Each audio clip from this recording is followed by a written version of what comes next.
El énfasis en misiones.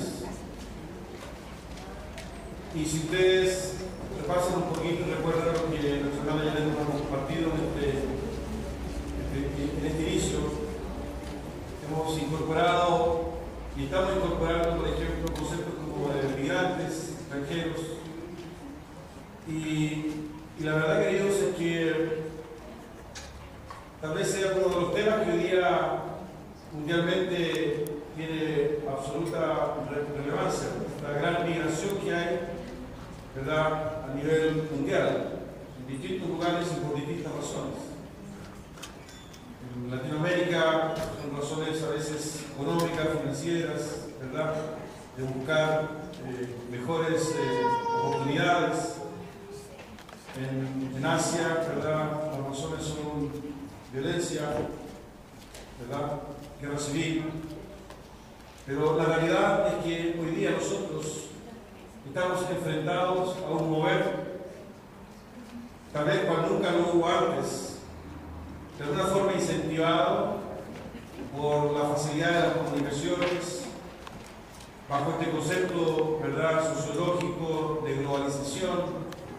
En fin, hay una serie de elementos que contribuyen a todo este mover, y es una realidad. Y me hace recordar un poco, ¿verdad?, el relato del libro de los Hechos, donde una vez que el Espíritu Santo finalmente es derramado, ¿verdad?, en el aposento alto, según el relato del capítulo 2 de Hechos, se produce también, ¿verdad?, una dispersión, una dispersación, incluso una huida, una escapada, y hay un mover, ¿verdad?, motivado por la persecución en todo ese sector, ¿verdad?, de Asia, no del Mediterráneo, y que de alguna forma evidentemente contribuye a la expansión del reino de Dios y la predicación de la palabra de Dios. Hay misionólogos, ¿verdad?, que han escrito y han hecho un análisis de lo que ha sido el mover de la Iglesia y del Espíritu Santo a través del tiempo, en la historia de la Iglesia, y no es difícil entender cómo, ¿verdad?, se ha producido, ¿verdad?, este mover del Espíritu Santo desde Asia, desde toda esa región, ¿verdad?, de Oriente, Palestina, hacia Europa, hacia Latinoamérica. Lo concreto es que hoy en este tiempo, ¿verdad?, en Latinoamérica quienes están enviando sus misioneros, y hay un mover global, ¿verdad?, bastante dinámico de lo que son las naciones, las etnias, ¿verdad?, y la Iglesia está inserta en todo eso. Por eso, querido, que esta expresión que nosotros vemos en nuestra iglesia local obedece precisamente a este deseo que hay en nosotros de ser sensibles a lo que está ocurriendo. Y no podemos ser ajenos a eso. Tal vez uno de los errores que la iglesia o un sector de la iglesia ha cometido durante estos años ha sido precisamente el entender el evangelio privado, el evangelio a puerta cerrada, ¿no?, sin comprender el compromiso que hay precisamente en la esencia del evangelio con aquellos que no conocen al Señor. Y de alguna forma ser guiado por esta presencia del Espíritu Santo en los tiempos que nos ha tocado vivir, de tal modo que no veamos amenazas, sino que veamos oportunidades. Porque hasta la persecución es una oportunidad. Y claro, decirlo a las 12 del día, con 28 grados de calor, ¿verdad?, en un país donde hay libertad de culto y donde después vamos a almorzar y nos vamos para casa, pareciera ser pura semántica, porque hay otros lugares donde son puestos a prueba sus vidas precisamente por esta misma declaración. Pero Dios nos ha puesto acá y por eso buscamos precisamente ser este vaso de barro, como dice Pablo, ¿verdad?, en Corintios, ser este vaso de barro para mostrar las riquezas de la gloria de Dios, vasos para honra. Y fíjense que hay un versículo en la Biblia que a mí siempre me llamó la atención. Esto es una introducción, después no me pase el timer. Hay un versículo en la Biblia, Primera de Crónicas, capítulo 12, versículo 32. Se los voy a leer. Primera de Crónicas 12:32. Dice, ese es un capítulo que relata la conformación del ejército de David una vez que él es proclamado rey de Israel. Y miren lo que dice, es una pequeña frase, pero muy profunda. De los hijos de Isacar, 200 principales, entendidos en los tiempos y que sabían lo que Israel debía hacer, cuyo dicho seguían todos sus hermanos. Ese versículo está inserto dentro de la conformación del ejército de David. De cada tribu, de cada clan, ¿verdad?, se destinaba un grupo de hombres, ¿verdad? Y la sumatoria de esos hombres conformaron el ejército, ¿verdad?, al comienzo del reinado de David. Pero lo interesante es que de los hijos de Isacar, es decir, de esa familia, de ese clan, llegaron 200 hombres, dice que son principales, pero fíjense la característica de estos 200 hombres, entendidos en los tiempos y que sabían lo que Israel debía hacer. Es decir, no solo era importante la estrategia militar, no solo era importante, ¿verdad?, ofrecer la vida, no solo importante era combatir, sino que también era importante conocer y saber los tiempos, ¿verdad?, lo que estaba ocurriendo, lo que pasaba y lo que debían hacer. Para mí siempre ha sido de mucha inspiración esa frase, porque de alguna forma nos desafía hasta el día de hoy. ¿Sabemos lo que está pasando? ¿Sabemos lo que tenemos que hacer? Por eso que un domingo especial de misiones tiene ese sentido, que podamos entender lo que está pasando. Y que no solo podamos entender lo que está sucediendo, sino que también podamos entender lo que debemos hacer. Y eso, ¿verdad?, es estratégico dentro del ejército, en este caso de David, y en el caso nuestro, el ejército de Dios. Lo cual inmediatamente nos impulsa, ¿verdad?, al desafío de preguntarnos qué está pasando. Y para saber qué está pasando basta con ver las noticias, basta con tener un poco de sensibilidad y poner atención, basta un poco cuestionarse, ¿verdad?, en qué creemos y qué somos. Y de a poco vamos a aprender y a entender lo que está pasando y lo que debemos hacer, ¿no? Y hay un relato en la Biblia donde precisamente ocurre un poco lo que les estoy contando, ¿no? Un hombre que no entendía lo que estaba pasando, pero Dios le ayuda a entender lo que estaba ocurriendo. Porque había un propósito en todo lo que estaba ocurriendo, pero este hombre tenía que entenderlo para finalmente obedecer. Me refiero al apóstol Pedro. Quiero por favor que abra su Biblia en Hechos capítulo 10.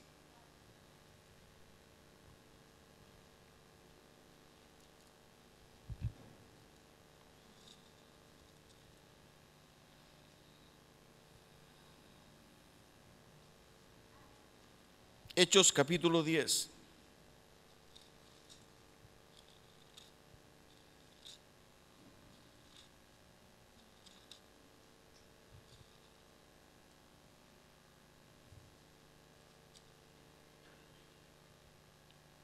Es la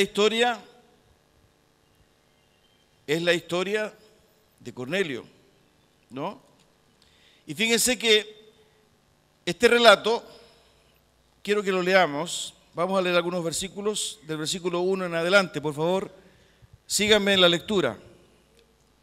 Había en Cesarea un hombre llamado Cornelio, centurión de la compañía llamada la Italiana, piadoso y temeroso de Dios con toda su casa, y que hacía muchas limosnas al pueblo y oraba a Dios siempre. Este vio claramente en una visión cómo a la hora 9 del día que un ángel de Dios entraba donde él estaba y le decía: Cornelio. Él, mirándole fijamente y atemorizado, dijo: ¿Qué es, Señor? Y le dijo: tus oraciones y tus limosnas han subido para memoria delante de Dios. Envía pues ahora hombres a Jope y haz venir a Simón, el que tiene por sobrenombre Pedro. Este posa en casa de cierto Simón curtidor que tiene su casa junto al mar. Él te dirá lo que es necesario que hagas.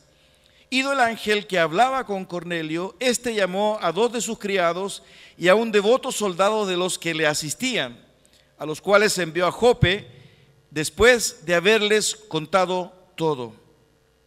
Al día siguiente, mientras ellos iban por el camino y se acercaban a la ciudad, Pedro subió a la azotea para orar, cerca de la hora sexta, y tuvo gran hambre y quiso comer, pero mientras le preparaban algo, le sobrevino un éxtasis, y vio el cielo abierto y que descendía algo semejante a un gran lienzo, que atado de las 4 puntas era bajado a la tierra, en el cual había de todos los cuadrúpedos terrestres y reptiles y aves del cielo. Y le vino una voz: levántate, Pedro, mata y come. Entonces Pedro dijo: Señor, no, porque ninguna cosa común o inmunda he comido jamás. Volvió la voz a él la segunda vez: lo que Dios limpió, no lo llames tú común. Esto se hizo 3 veces y aquel lienzo volvió a ser recogido en el cielo. Y mientras Pedro estaba perplejo dentro de sí sobre lo que significaría la visión que había visto, he aquí los hombres que habían sido enviados por Cornelio, los cuales, preguntando por la casa de Simón, llegaron a la puerta. Y llamando, preguntaron si moraba allí un Simón que tenía por sobrenombre Pedro. Y mientras Pedro pensaba en la visión, le dijo el Espíritu: he aquí 3 hombres te buscan. Levántate pues y desciende y no dudes de ir con ellos, porque yo los he enviado.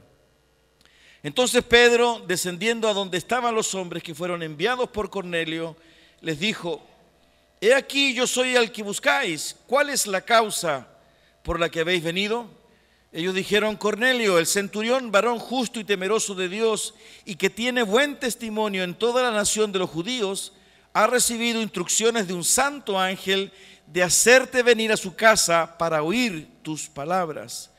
Entonces, haciéndoles entrar, los hospedó. Y al día siguiente, levantándose, se fue con ellos y le acompañaron algunos de los hermanos de Jope. Al otro día entraron en Cesarea y Cornelio los estaba esperando, habiendo convocado a sus parientes y amigos más íntimos. Cuando Pedro entró, salió Cornelio a recibirle y postrándose a sus pies adoró. Mas Pedro le levantó diciendo: levántate, pues yo mismo también soy hombre. Y hablando con él entró y halló a muchos que se habían reunido. Y les dijo: vosotros sabéis cuán abominable es para un varón judío juntarse o acercarse a un extranjero. Pero a mí me ha mostrado Dios que a ningún hombre llame común o inmundo. Por lo cual al ser llamado vine sin replicar. Así que pregunto: ¿por qué causa me habéis hecho venir? Entonces Cornelio dijo: hace 4 días que hasta ahora yo estaba en ayunas, y a la hora 9, mientras oraba en mi casa, vi que se puso delante de mí un varón con vestido resplandeciente y dijo: Cornelio, tu oración ha sido oída y tus limosnas han sido recordadas delante de Dios. Envía pues a Jope y haz venir a Simón, el que tiene por sobrenombre Pedro, el cual mora en casa de Simón un curtidor junto al mar, y cuando llegue él te hablará. Así que luego envié por ti, y tú has hecho bien en venir. Ahora pues, todos nosotros estamos aquí en la presencia de Dios para oír todo lo que Dios te ha mandado. Señor, te damos gracias por el registro, el relato de este suceso. Ocurrió, Señor, hace tantos miles de años atrás, pero, Señor, tú lo preservaste. Porque aquí hay un mensaje, Señor, que ha trascendido los tiempos, las culturas, para mostrarnos tu corazón, Señor. Dios mío, háblanos de manera poderosa en esta mañana. Y no permitas que nada ni nadie pueda interrumpir, Señor, la exposición, la predicación, la meditación, la lectura de tu palabra. Porque es tu palabra, Señor, la que transforma el corazón. No son nuestras pasiones, no son nuestras intenciones, no es nuestra emoción, Señor, sino que es tu palabra y tu Espíritu Santo que moldean, Señor, ese carácter de Cristo en nuestras vidas. Por eso, mi Señor, como iglesia, ayúdanos a comprender lo que este texto, Señor, quiere decirnos. Oramos en el nombre de Jesús. Amén. Este es un relato que yo sé que muchos de ustedes ya conocían, ¿verdad? Porque precisamente revela algo que está ocurriendo. La verdad que el libro de los Hechos, como se los dije al comienzo, ¿verdad?, es un libro que muestra el mover del Espíritu Santo. Es un texto que muestra, ¿verdad?, cómo se va conformando la iglesia. Estamos hablando del primer siglo. Estamos hablando de lo que ocurre después que Jesucristo asciende, llega el Espíritu Santo, se comienza a predicar la palabra, ¿verdad? Las personas empiezan a creer, a convertirse, a bautizarse, ¿verdad? Y el Evangelio se expande, ¿no? Pero el relato de Hechos nos muestra que quien lidera, quien es el protagonista, ¿verdad?, de esta expansión, de esta multiplicación, ¿verdad?, de esta dinámica, ¿verdad?, que comienza a vivir la iglesia primitiva, es el Espíritu Santo, ¿no? Y aquí tenemos el caso, ¿verdad?, y por eso que está registrado, según los teólogos y los estudiosos, este pasaje en este lugar. Porque precisamente es el relato de cuando este evangelio, ¿verdad?, comienza a llegar a los gentiles. Hasta ese momento, ¿verdad?, se entendía que la obra de Jesucristo, que había estado, ¿verdad?, años antes o meses antes, en fin, predicando, enseñando, era para los judíos. Pero comienza a suceder algo especial, ¿verdad? De tal modo que estos hermanos, los apóstoles, ¿verdad?, comienzan a entender, o necesariamente deben comenzar a entender mejor, que este evangelio, lo que Jesús había enseñado, ¿verdad?, y de lo que se trataba, ¿verdad?, esta redención, no era solamente para el pueblo judío, sino que era un plan de Dios absolutamente transversal y universal.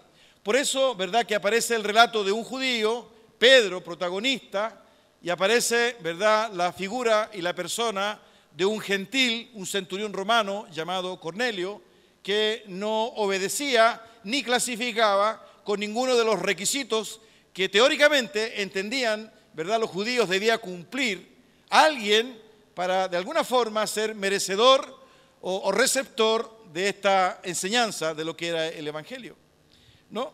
Incluso, si ustedes se fijan en el diálogo que tiene Pedro con Cornelio, se van a dar cuenta que en la estructura del judío incluso había un prejuicio tremendo, ¿verdad?, en contra de aquellos que no eran judíos. Y es lo que primero señala Pedro, si usted va al texto, versículo 28, ¿verdad?, donde Pedro le dice a Cornelio: vosotros sabéis cuán abominable es para un varón judío juntarse o acercarse a un extranjero, ¿no? Cuán abominable es, ¿no? Cuán difícil. No creo, o sea, esto no es para ustedes, ¿verdad? Y esa será la estructura, ¿no? La estructura que discriminaba y que no permitía, ¿verdad?, que aquellos que no fueran judíos conocieran el Evangelio. Por eso que es un relato interesante, porque precisamente nos permite entender lo que Dios quiso que Pedro finalmente entendiera. Y yo de alguna forma quiero compartir con ustedes, hermanos míos, 3 o 4 pensamientos. El primero de ellos es que si usted se fija en el relato, el actor principal, y perdonen la expresión, el protagonista principal, ni más ni menos, es el mismo Espíritu Santo, es el mismo Dios. Es Él, ¿verdad?, quien se le aparece a Cornelio. Si usted revisa los primeros versículos, ¿verdad?, del capítulo 10 que acabamos de leer, usted va a entender que es el propio Dios quien asume, ¿verdad?, la iniciativa. Fíjense en el versículo 3. Cornelio vio claramente en una visión, como a la hora 9 del día, que un ángel de Dios entraba donde él estaba y le decía: Cornelio. Él, mirándole fijamente y atemorizado, dijo: ¿qué es, Señor? Y le dijo: tus oraciones y tus limonas han subido para memoria delante de Dios. Envía pues ahora hombres a Jope y haz venir a Simón, el que tiene por sobrenombre Pedro. Este posa en casa de cierto Simón curtidor, que tiene su casa junto al mar. Él te dirá lo que es necesario que haga. Pero no solo a Cornelio, sino que también al propio Pedro, ¿verdad? Al propio Pedro Dios le entrega un mensaje. Fíjese, y ustedes lo pueden leer en el versículo 19. Y mientras Pedro pensaba en la visión, le dijo el Espíritu: he aquí 3 hombres te buscan. Levántate pues y desciende, y no dudes de ir con ellos, porque yo los he enviado. El Espíritu Santo, la presencia de Dios, obrando en Cornelio y obrando en Pedro, diciéndole a Cornelio: yo te voy a guiar. ¿A dónde tienes que ir? ¿Con quién tienes que hablar? Lo que tú has rogado y lo que tú has orado, yo lo he escuchado. Y a Pedro le dice, ¿verdad? Mira, te vienen a buscar. Tienes que ir donde te van a solicitar. El protagonista, Dios mismo, porque la obra la hace Él. Esto, queridos hermanos, debiera ser para nosotros como iglesia tremendamente sanador y liberador. Y el desafío que nos plantea por delante es precisamente disponer nuestra vida para que realmente tengamos la sensibilidad, ¿verdad? Tengamos esa cualidad de poder interpretar, entender, saber lo que Dios quiere hacer con nosotros. Esto no es, ¿verdad?, de estrategias humanas, de creatividad, ¿verdad?, de esfuerzos, de eventos. Por eso que en esta búsqueda, ¿verdad?, y en este énfasis que hoy día damos y que tiene que ver con lo que Dios está haciendo, está implícito precisamente el entender que Él es el que tiene que obrar a través de nosotros. Y como dice el relato, ¿verdad?, Él actúa tanto en Pedro como en Cornelio. Miren, abran sus Biblias en Hebreos capítulo 1. Hebreos capítulo 1. Está antes de Santiago. También es un pasaje muy conocido, ¿no? Dios, habiendo hablado muchas veces y de muchas maneras, en otro tiempo a los padres por los profetas, en estos postreros días nos ha hablado por el Hijo, a quien constituyó heredero de todo y por quien asimismo hizo el universo. Fíjense estos 2 versículos que acabamos de leer, el protagonismo de Dios. Habiendo hablado Dios muchas veces y de muchas maneras. Versículo 2. En estos últimos días nos ha hablado por el Hijo. Dios está hablando. Dios siempre ha hablado. Porque la obra es de Él. Queridos, y esto de alguna forma, ¿verdad?, nos desafía a saber escuchar, a saber entender qué es lo que Él quiere hacer. Hay un relato en uno de los evangelios, ¿verdad? Por favor, abran su Biblia en Lucas, capítulo 10, versículo 1. Lucas 10, 1.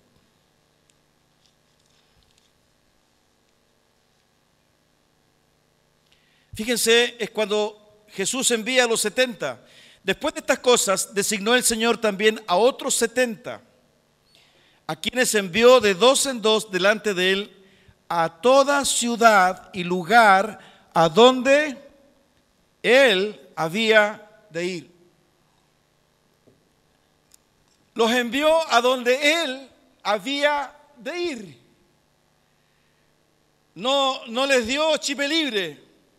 No les dijo ya, vayan, ¿verdad?, y hagan, sino que los envió de 2 en 2 a donde Él había de ir. Porque la obra es de Él. Y nosotros muchas veces, ¿verdad?, estamos involucrados en proyectos, en eventos, en sucesos que generalmente el 99,9% se desarrollan dentro del templo, dentro de estas 4 paredes, y siempre somos los mismos. En algún momento, alguno de ustedes está aquí adelante y yo estoy sentado y al mes siguiente yo estoy acá y usted se sienta, ¿verdad? Y nos turnamos, pero siempre somos los mismos y siempre hacemos lo mismo y hacemos evangelio y estamos acá. Y cuando tenemos alguna iniciativa por ahí, pensamos qué cosa podría ser más entretenida, más atractiva, para atraer más gente, ¿no es cierto? Y aparecen los cafés con ser, y aparecen los desfiles de moda, y aparecen todas esas cosas que de alguna manera nos tientan como para captar. Es como si los 70 que envía Jesús le hubiesen dicho a Jesús, no, ¿sabes? No nos diga Jesús, no nos diga que el día vamos. No, déjanos a nosotros tranquilos, nosotros te vamos a predicar, ¿verdad? Imagínate, vamos a traer una cantidad de discípulos. No es así. Dios es el que obra. Dios es el que obra. Esto, hermanos amados, nos muestra este compromiso de Dios. Dios, habiendo hablado muchas veces en otro, Él siempre ha hablado. Y a lo mejor hay alguien aquí en este lugar que te viene hablando Dios al corazón hace cuánto tiempo y tú aún no reaccionas. Y te ha hablado a través de tus hijos, y te ha hablado a través de una canción, y te ha hablado a través de tu esposa, y te ha hablado a través de un compañero, y te ha hablado a través de un tratado, y te ha hablado tal vez a través de la puesta del sol. Porque es Él el que habla, es su obra. Él con Cornelio, Él con Pedro, Él obra directamente. Este es un principio transversal en la Biblia. Cuando Josafat, si usted va a Segunda de Crónicas, me parece que es el capítulo 20, ¿verdad? Y le dicen a Josafat que vienen los moabitas y los amonitas, que eran enemigos que superaban largamente, ¿verdad?, a Israel. Miren, abran su Biblia, fíjense lo que Dios le dice, ¿verdad?, a este rey que estaba tremendamente confundido, atemorizado. Abra su Biblia en Segunda de Crónicas, por favor.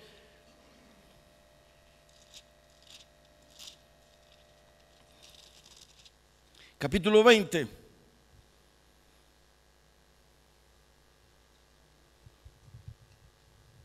Versículo 1 dice, pasadas estas cosas aconteció que los hijos de Moab y de Amón y con ellos otros de los amonitas vinieron contra Josafat a la guerra. Versículo 3, entonces él tuvo temor y Josafat humilló su rostro para consultar a Jehová e hizo pregonar ayuno a todo Judá.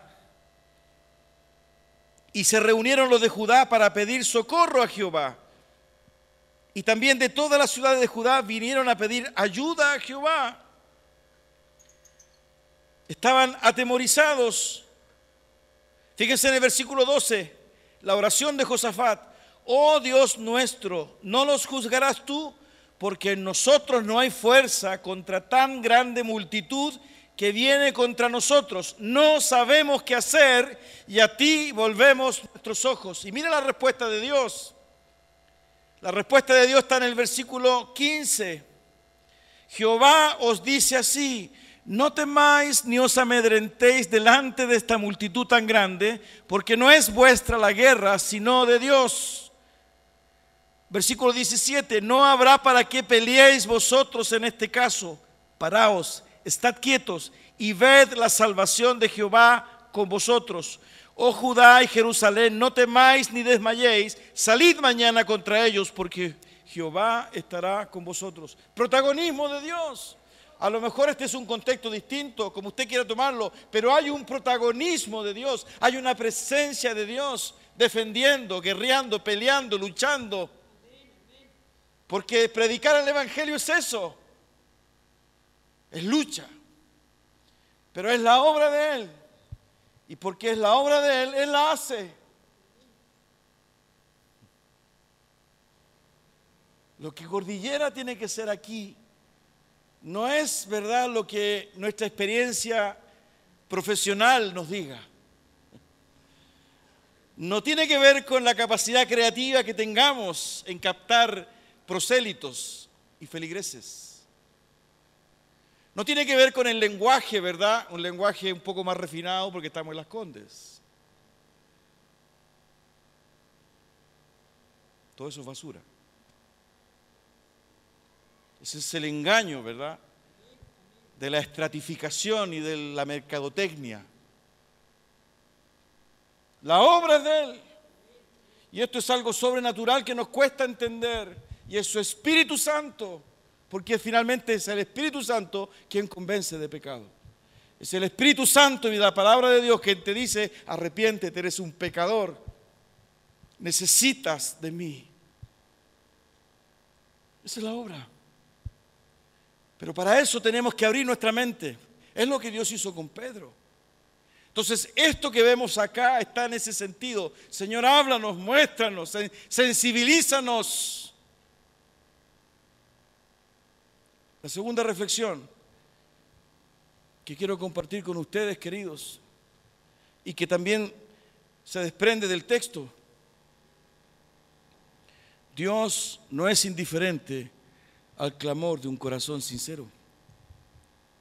Fíjense que aparece una pequeña caracterización de Cornelio.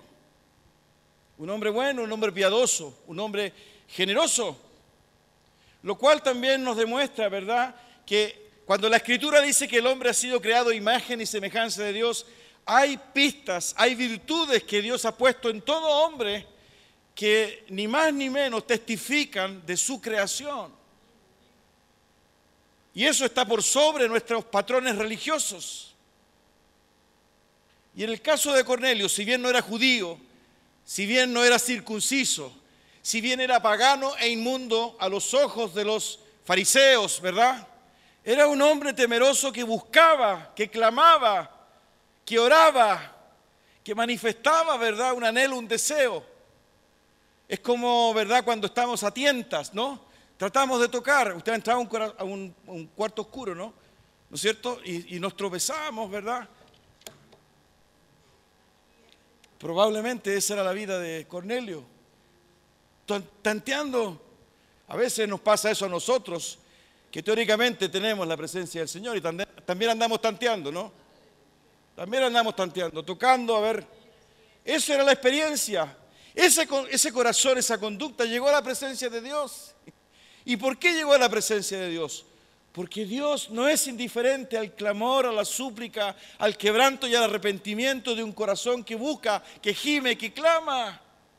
Porque, hermanos míos, se trata de eso. Esto no es una lucha cultural por introducir la Coca-Cola o los McDonald's. No se trata, ¿verdad?, de conquistar regiones y pueblos para imponer estructuras políticas o económicas. Se trata de la diferencia entre la vida y la muerte. Por eso que este es un proceso, ¿verdad?, profundo, que lo lidera Él, que lo hace Él, porque todo es de Él. Y este hombre Cornelio, ¿verdad?, estaba en esa condición. Usted lo leyó en los primeros versículos del capítulo 10 de Hechos. Usted lo leyó precisamente. Dice: piadoso y temeroso de Dios, con toda su casa, y que hacía muchas limosnas al pueblo y oraba a Dios siempre. Y fíjense lo que le dice el ángel en el versículo 4. Tus oraciones y tus limosnas han subido para memoria delante de Dios. ¿Qué es lo que dice, verdad, el Salmo 51? Usted leyó el Salmo 51, ¿no? El Salmo 51, versículo 17 dice: los sacrificios de Dios son el espíritu quebrantado, al corazón contrito y humillado no despreciarás tú, oh Dios. En la NBI dice: al corazón quebrantado y arrepentido. ¿Y usted cree que hoy día hay gente que está con el corazón quebrantado? ¿Usted cree hoy día, verdad? Porque nosotros de alguna forma estratificamos. Y lamentablemente, ¿verdad?, a veces en nosotros se establecen estas rigideces mentales que nos hacen filtrar precisamente la necesidad de las personas. Y antes de poder encontrar ese quebranto, esa necesidad de Dios, nosotros ya hemos hecho un balance de esa persona. y hemos de alguna forma determinado si clasifica o no clasifica. Hay ciertas categorías en nosotros, ¿verdad?, de personas o de perfil de personas que no clasifican. Los homosexuales, por ejemplo, las lesbianas, los pedófilos, los criminales, los narcotraficantes. Y estoy hablando, ¿verdad?, de solamente ejemplos, pero que de alguna forma, ¿verdad?, pareciera que nos hacen entender de que hay buenos y malos. Nosotros somos los buenos. Nosotros somos los buenos. Entonces, antes de acercarnos, ¿verdad?, está el prejuicio nuestro. Antes de pensar en la compasión que debiera haber en nuestro corazón por el quebranto, por la necesidad, está el prejuicio. Una de las cosas que concluye Pedro, ¿verdad? No sé si usted se dio cuenta en el texto, porque leímos varios versículos, esta reflexión que hace el apóstol, que me parece incluso la puse en el boletín, en el devocional del boletín. Ustedes leen el devocional del boletín, ¿no? Capítulo 10, versículo 28. Entonces les habló así: ustedes saben muy bien que nuestra ley prohíbe que un judío se junte con un extranjero o lo visite. Pero Dios me ha hecho ver que a nadie debo llamar impuro o inmundo. Que a nadie, Dios me ha hecho ver que a nadie llame impuro o inmundo. Dios me ha hecho ver, escuche bien esto, Dios me ha hecho ver que no debo llamar a nadie impuro o inmundo. Dios me ha hecho ver que no debo llamar a nadie impuro o inmundo. ¿De qué está hablando Pedro? De los prejuicios nuestros. Está hablando de la negación que hay en nosotros por la necesidad de los que se quebrantan y que se humillan. Hay un programa, no sé si se los comenté en televisión, que empezó hace poco, que se llama Switch. Así se llama, parece, ¿no? Es un programa, vi el primer número, así se dice, ¿no? El primer capítulo, la primera transmisión. Es un programa, ¿verdad?, de travestismo, donde hay un jurado, ¿verdad?, para los que no lo han visto, y aparecen hombres disfrazados de mujer, muchos de ellos son evidentemente homosexuales, y que a través de un tiempo ellos desarrollan una actividad artística, y el jurado, cuyo presidente es, o presidenta, no sé si presidente o presidenta, también es un travestista. Pero la particularidad de este programa, queridos, y a mí me impactó, fue que hacen un relato periodístico de la vida de esa persona. Antes de subir a demostrar su canto, lo que hace, hacen un pequeño relato de la vida de esta persona. ¿Y sabe qué a mí me impactó? El sufrimiento y el dolor de muchos de ellos.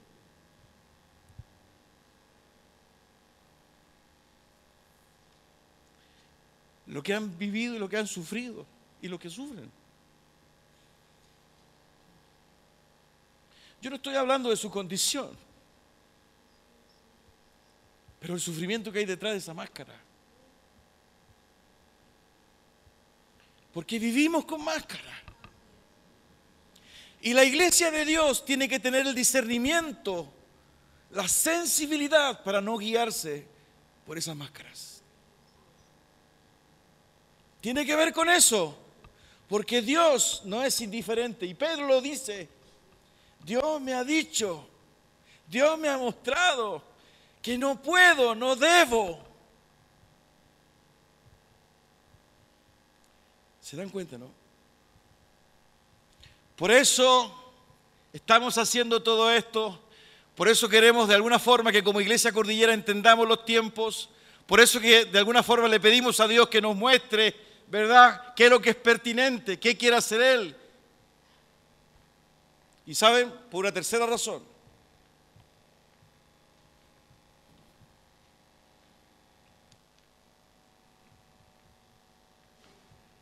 Porque Dios hace su obra a través nuestro. Dios hace su obra a través nuestro. Si usted se fija en el relato, ¿verdad?, del capítulo 10 de Hechos, aparece el ángel, ¿no es cierto? El Espíritu Santo hablando a Cornelio y después hablando a Pedro. Pero usted ve en algún momento, ¿verdad?, que lo que debe hacer Cornelio o lo que debe hacer Pedro lo hace el Espíritu Santo o lo hace Dios. No. Por alguna razón, ¿verdad?, porque uno puede de alguna forma tratar de entenderlo, Dios ha querido que su evangelio sea compartido, sea vivido, sea predicado, sea enseñado por nosotros. Le dice a Cornelio, manda tú, anda tú, trae tú.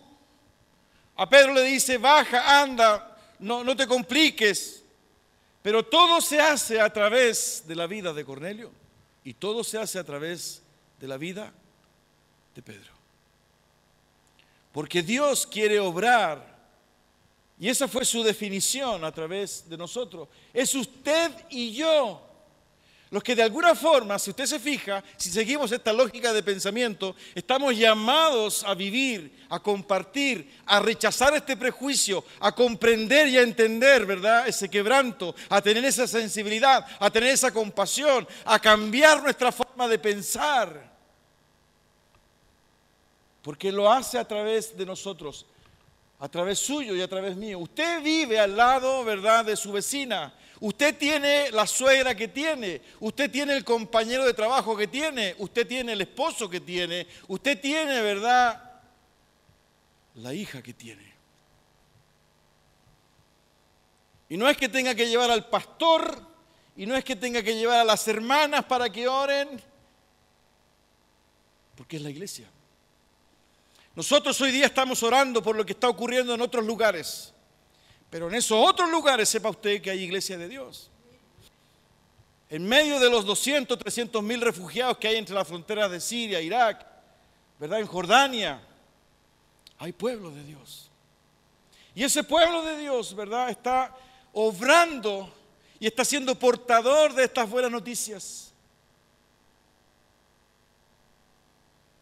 Los que están viviendo allá no son ángeles, son personas de carne y hueso, como usted y yo, pero restauradas, vivificadas, engendradas, nacidas de nuevo, como usted y yo, que les ha tocado vivir. Por eso que nuestra preocupación es por ellos y oramos por ellos y entender lo que Dios quiere hacer con nosotros, porque ellos están allá, pero nosotros estamos acá. Y la obra de Dios no solo es Siria, no solo es Francia, no solo es Mali, sino que también es Las Condes, Santiago, es Vitacura, es Santiago Centro, es Ñuñoa, es Maipú, donde usted vive, en San Bernardo. Ahí también es la obra. Porque esto es algo de Dios. Y Dios ha decidido que seas tú, yo y ellos que están allá en África. Aleluya y gloria a Dios por sus vidas, sobre todo aquellos que han sido mártires, para predicar el Evangelio. ¿Y saben por qué? Porque hay un cuarto elemento, porque se trata ni más ni menos del paradigma de Dios. Se trata del paradigma de Dios. Se trata de la forma de pensar de Dios. Se trata de los propósitos de Dios. Si usted se fija cómo trabaja Dios con la mente de Pedro. Pedro tenía hambre y bajó el lienzo. ¿Cuál fue la reacción de Pedro? No, yo no puedo comer eso, porque eso es inmundo. ¿Cómo Dios trata la mente de Pedro? No llames inmundo lo que yo he limpiado. No lo llames inmundo. 3 veces. Y Pedro quedó enganchado. Enganchado significa en griego, ¿verdad?, que quedó para adentro. Para adentro es otra derivación. Quedó pensativo. ¿Qué me estará mostrando Dios?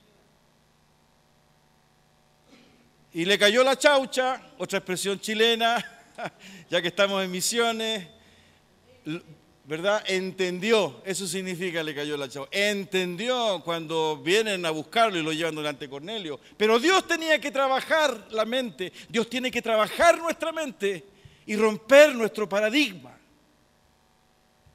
romper nuestra rigidez mental, sacarnos de la comodidad, sacarnos de la indiferencia, sacarnos de la tibieza, sacarnos de la falta de compromiso, porque es el paradigma de Él. La palabra paradigma, ¿verdad? Yo traje una definición de lo que era paradigma.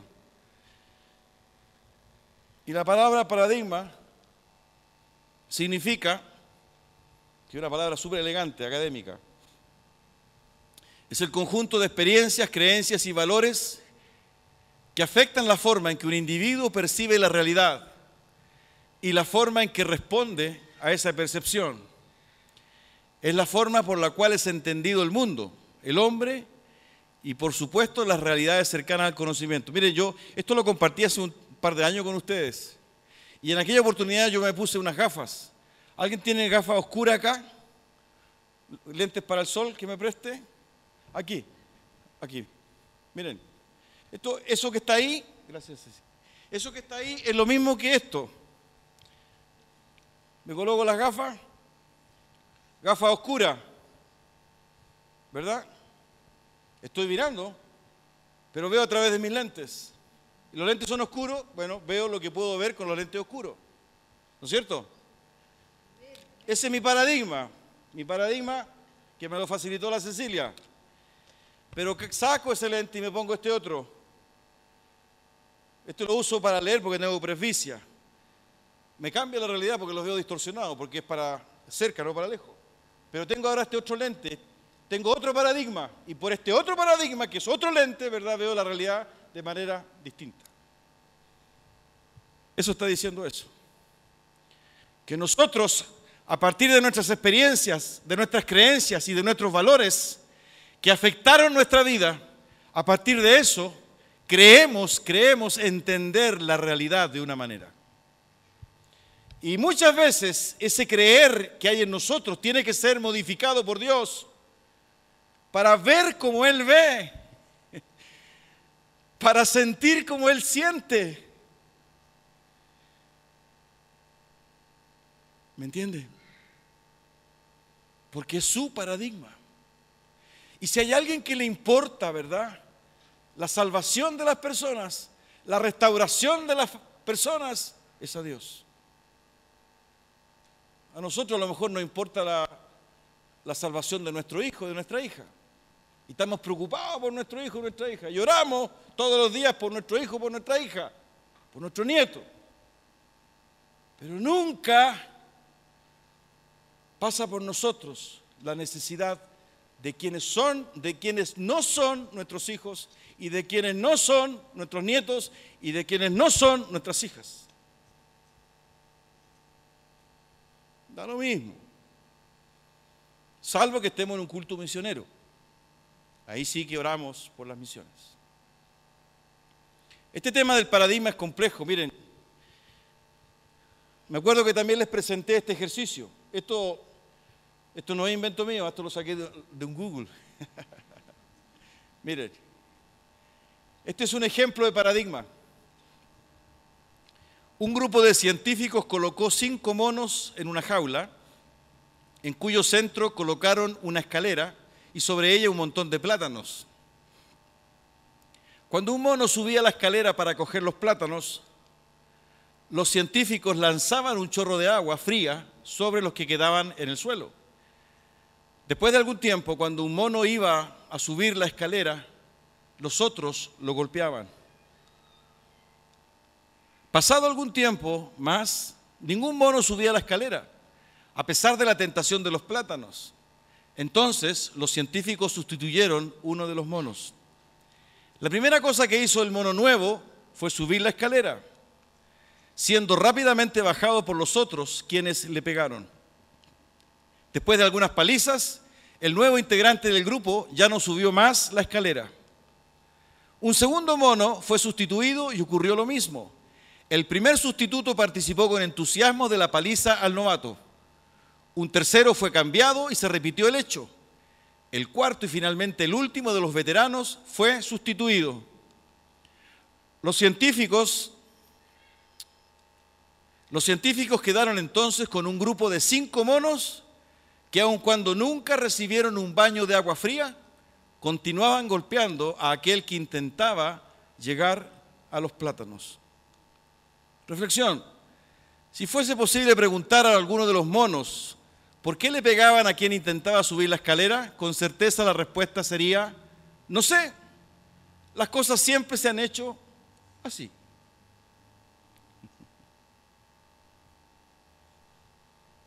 Nuestra rigidez mental.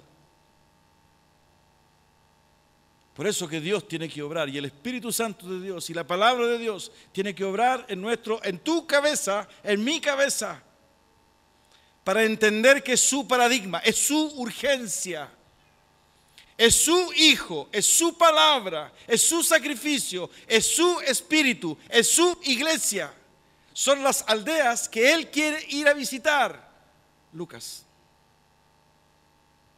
Y no lo que nosotros creemos es mejor, ni lo que es más pudiente, ni lo que es más creativo. Lo que pasa que lo que hay acá es una disposición de nuestra vida, es un quebrantamiento de nuestra vida, entendiendo que el Espíritu de Dios mora en nosotros para que nosotros sepamos, y lo dice Pablo en el capítulo 2 de 1 Corintios, para que sepamos lo que de Dios hemos recibido. Finalmente, miren, ahí mismo en el relato, ¿verdad?, de Hechos 10, estas frases de Pedro confirman lo que había ocurrido en su mente. Hechos 10, 28. Entonces les habló así. Aquí está hablando Pedro. Ustedes saben muy bien que nuestra ley prohíbe que un judío se junte con un extranjero o lo visite, pero Dios me ha hecho ver que a nadie debo llamar impuro o inmundo. Versículo 34 y 35.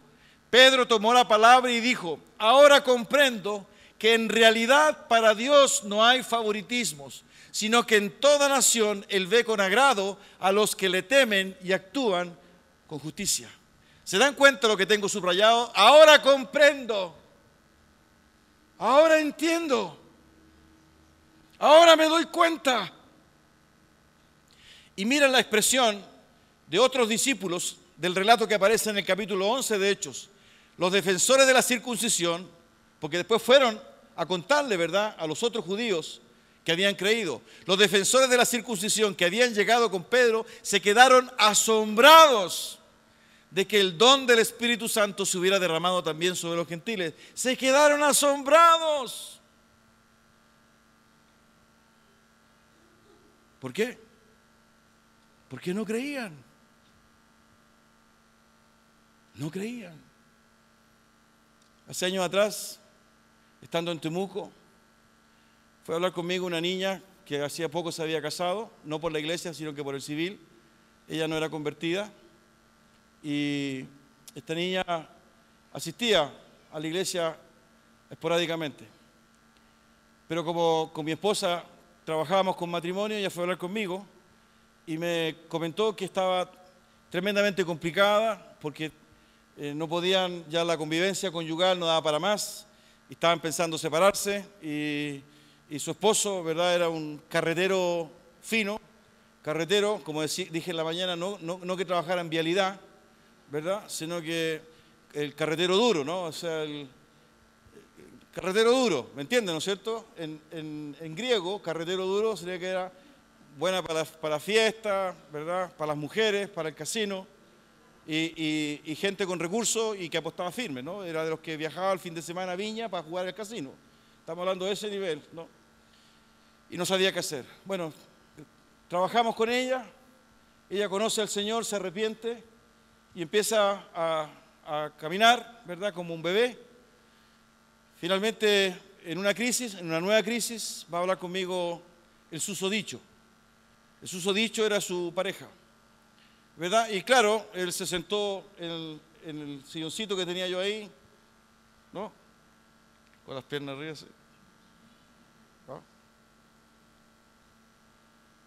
Y claro, conversamos conversamos.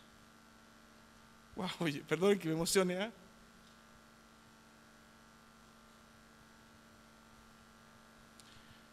Y me acuerdo que la primera vez que él fue, después que se fue, me encontré con un hermano ahí en el edificio, donde estaba la oficina. Y él me dijo, pastor, me dijo, ¿usted sabe quién salió?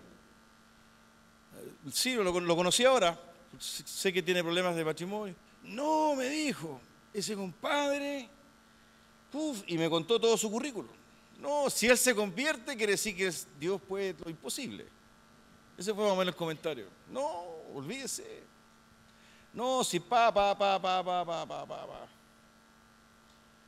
Y se convirtió. ¿Y sabe lo hermoso de esto? Que finalmente decidieron casarse por la iglesia. Y los acompañamos con mi esposa. Ellos hicieron una fiesta linda, grande, en el Dreams, en Temuco. Y el momento en que ellos tienen que bailar el vals, pasaron a la pista y lo primero que hacen es dar su testimonio a todos sus amigos, 400 personas. Dar su testimonio. ¿Y por qué lo cuento esto? Porque nosotros tenemos estas rigideces mentales. No van a creer, no pueden, yo no puedo, yo no sé, yo jamás he hablado, porque esto es para allá y es para acá. ¿Qué voy a decir? Pero nos cuesta entender, ¿verdad? ¿Qué fue lo que Dios hizo con Pedro? Este es mi paradigma, pero quiero hacerlo a través tuyo. Y hoy está pasando algo, queridos, en torno a nuestra iglesia, en torno a nuestra vida. Hay movimiento, hay migraciones, hay violencia, hay sensualidad, en fin. Tenemos que despertar. A lo mejor subir al techo de la casa y decirle a Dios, tengo hambre, a ver si baja algún lienzo, ¿verdad? Y el Señor nos habla. Porque para eso sí que para estas experiencias medias raras, sí que somos prestos. Andamos, ¿verdad?, de iglesia en iglesia, experiencia emocional y sensorial, porque lo que queremos, ¿verdad?, es sentir. Pero la palabra de Dios me dice, con la ayuda del Espíritu Santo, ¿verdad?, que todo está dado, porque la mies es mucha y los obreros son pocos. Queridos, hoy es un día especial, no solo para comprar la comida que nos han hecho nuestros hermanos extranjeros, sino para que tú abras tu corazón, porque hoy te ha tocado vivir a ti este tiempo y podemos estar, ¿verdad?, quejándonos permanentemente de lo que está sucediendo allá, acá o aquí, que pusieron una bomba allá, pero no estamos haciendo nada en aquel metro cuadrado o en aquella superficie que está a nuestro lado, donde sí tenemos la posibilidad de influenciar, de compartir, de vivir este evangelio. ¿Qué tiene que ocurrir, verdad, para que cambie nuestra mente? Misiones. Estamos en misiones. Inclina tu cabeza, por favor, y cierra tus ojos. Vamos a orar.